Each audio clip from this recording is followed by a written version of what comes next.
Hello boys and girls, welcome to my channel. I'm for Classic and welcome to BenchART. So for today what I do have in here, it is still seed running on the GTX 1650 Super. Yes, I still do these cards, and I was really expecting this game to not be playable at all given the requirements and the VRAM usage that I saw on my RX 6700 XT, which is a 12GB graphic card, and in some instances I even saw VRAM over 8GB. So I thought to myself, no way this could run on the 1650 Super, but surprise surprise, it does run.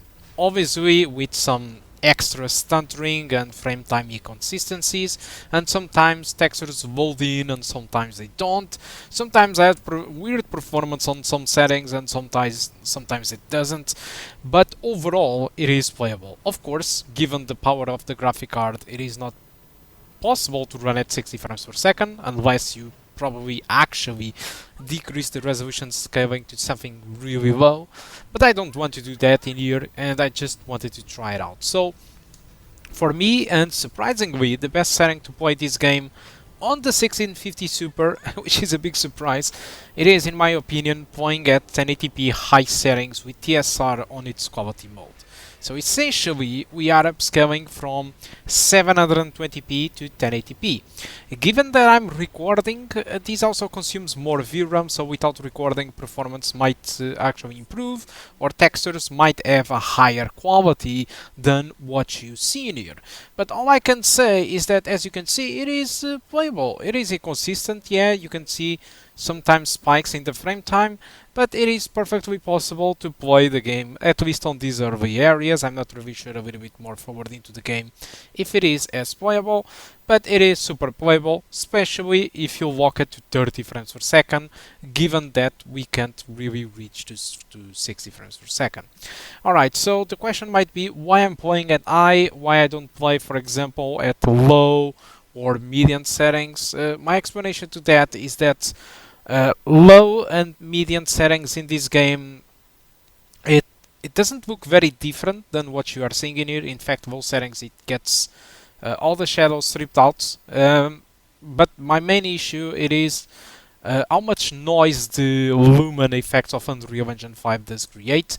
There is a lot of noise going in the low settings and medium. Even at high settings, at some points, there is some blockiness in the lighting, and both low and medium settings they look very blockiness. Every time you move, the lights just mess around in a big amount of blocks and it makes no sense. Fortunately for us, performance is not very different from low and medium, so let me just jump out to my split screen playable between low and medium.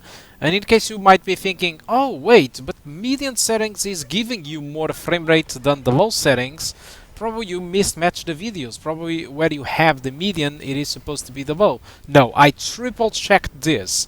Median settings on this recording is actually giving me higher frame rate on the obviously graphics quality than the low settings. I think this is kind of a VRAM issue. Like I told you, when you are VRAM limited, sometimes the game can be playable, sometimes it doesn't. So it's very weird, and since I was recording, performance is actually weird. Even the VRAM and RAM usage was lower on the median settings, and possibly that was the reason at the time why median settings was performing better than the low settings. But as you can see, it's still in the middle ground in between 30 to 60, so the high settings offers me pretty much the same. So my recommendation for this game, it is to simply play at 1080p high settings with TSR on its quality mode. Of course, if you prefer, you can use FSR free or Intel XeSS, but performance on this final version, it is actually the same. So I guess that's all, guys, that I want to talk about SteelSeed's performance. I will live stream hopefully tonight in case you want to see more of the gameplay. So thank you a lot for the developers and publishers that provide me the key for the game. That's all. Thank you for watching, and I do hope to see you soon. Goodbye.